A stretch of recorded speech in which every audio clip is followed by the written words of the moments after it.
Margaret, I think it's time to go.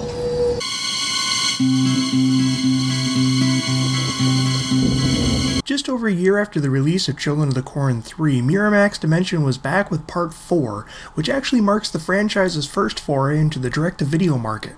They decided to go back to basics with this one, making it a thematic prequel to the original. Now that doesn't mean that it is a prequel to the original, because it doesn't tie into the continuity of Parts 1 through 3 at all. But it tells the story of a demonic child preacher who turns the children into his violent flock as they start picking off the adults in town one by one.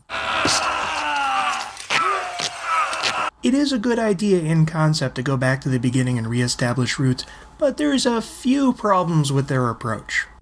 First of all, there's no He Who Walks Behind the Rose. At all. Instead, a mystery reveals that the preacher is the ghost of a child who was murdered long ago by the townsfolk and is enacting a revenge plot ultimately tied to being abandoned by his mother. Secondly, the preacher never preaches. Ever. We're told how amazing of a preacher he was back in the day, but aside from 1 or 2 lines of dialogue, all the kid does is stand around and look creepy. Third, with the preacher not preaching, there's no actual seduction of the town's kids to the dark side. Instead, they all go through a literal plague as they suffer a fever at the same time, then all wake up changed, claiming their names are those of people who died in the past. I'm not Scott. Fourth, too much of the film tries to dramatically anchor itself on the story of Grace, a young woman returning home to care for her increasingly disturbed mother. While Naomi Watts really shines in one of her earliest lead roles... You're not a doctor. Where's Doc Rob? I want to see Doc Rob. So do I, but right now I'm all you've got, so sit down and let me do my job. Karen Black is awful as the mother, but part of that blame goes to the material, and it's just not an interesting story. She hasn't left the house? Well, agoraphobe is a funny thing. She'll come out, but she won't take one step past this end of the walkway here. You're kidding. That is it. And when the mother is randomly off by the kids, it doesn't even have an ultimate resolution to justify it.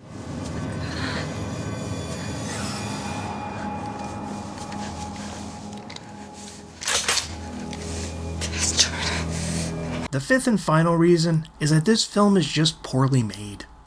The cinematography is occasionally nice, but the editing is choppy. The story is flimsy, the characters are uninteresting, the deaths are nonsensical,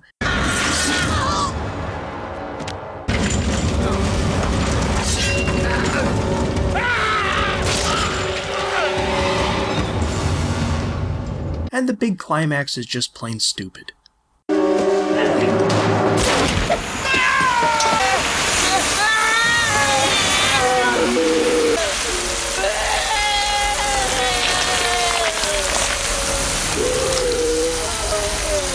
I hope you can swim.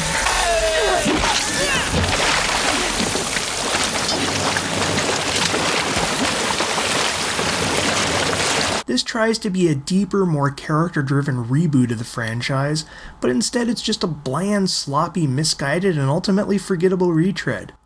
So no, I can't recommend it. If you want a film where Naomi Watts struggles against the curse of a murdered revenge ghost who causes hallucinations, appears in reflections, and ties back to a corpse hidden at the bottom of an old well, I'm pretty sure there's a better option available out there.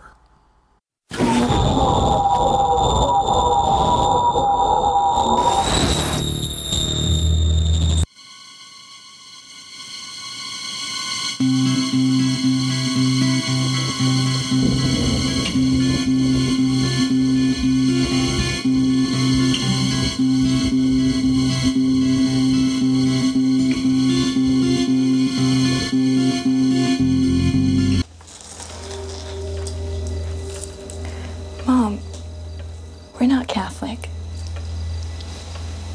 I know. Crazy.